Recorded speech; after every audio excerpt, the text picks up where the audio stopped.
The air was heavy with tension as the cameras rolled and the nation waited. People across Britain had gathered in their living rooms, pubs and offices, watching live television with a sense of anticipation that felt almost unbearable. No one knew quite what to expect, but everyone sensed that something monumental was about to unfold. And then there he was, Sir Keir Starmer, standing in front of the cameras, his expression a mix of exhaustion, defiance, and deep unease.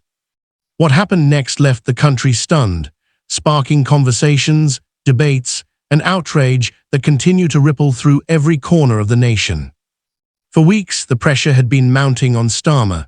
The streets echoed with protest chants, social media erupted with hashtags demanding accountability, and polls revealed a steady decline in public confidence. The people were not just asking questions, they were demanding answers, and above all, they wanted change. In the face of economic struggles, rising discontent over policy failures, and a growing sense of betrayal among ordinary citizens, the calls for resignation had become too loud to ignore. Starmer had brushed off criticism in the past, often presenting himself as calm and in control. But this time, things were different. This was not a passing controversy or a political hiccup. This was a tidal wave of public frustration crashing against the walls of Westminster.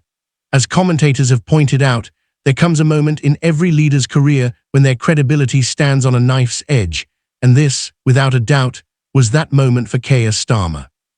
So what exactly happened during this shocking live broadcast? Why has it been described as one of the most dramatic political announcements in recent memory? And what does it mean for the future of Britain's political landscape, already shaken by years of turmoil and division? When Starmer finally began to speak, his voice was steady, but there was an unmistakable crack beneath the surface. He admitted that the demands for new elections had reached a point where they could no longer be brushed aside. He acknowledged the growing unrest among citizens who felt betrayed, unheard, and dismissed by the very leadership that promised to protect their interests. And then, in a moment that seemed almost unthinkable just weeks ago, he admitted that he was under extraordinary pressure to resign. The words hung in the air, electrifying the nation. This wasn't just politics. This was raw human drama playing out live on national television. Millions of viewers felt a chill run down their spines as they realized they were witnessing history being written in real time. Supporters of Starmer gasped in disbelief, struggling to accept that their leader's grip on power might be slipping away.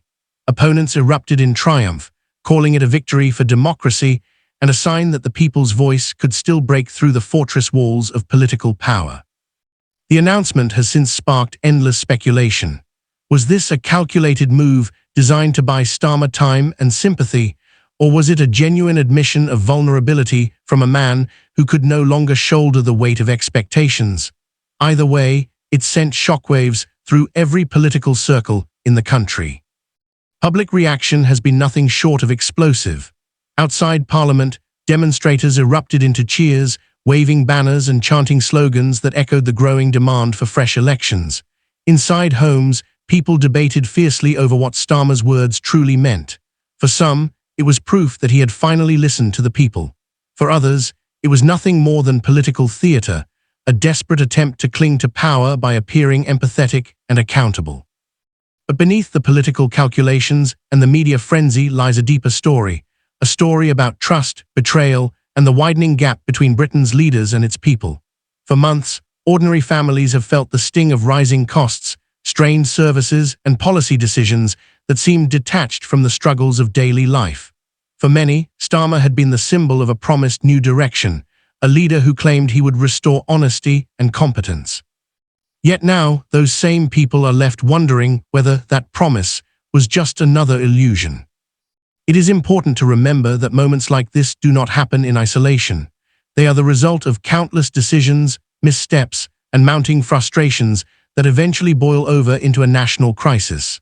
The pressure on Starmer has not come from a single event, but from a series of controversies that have chipped away at his image and credibility.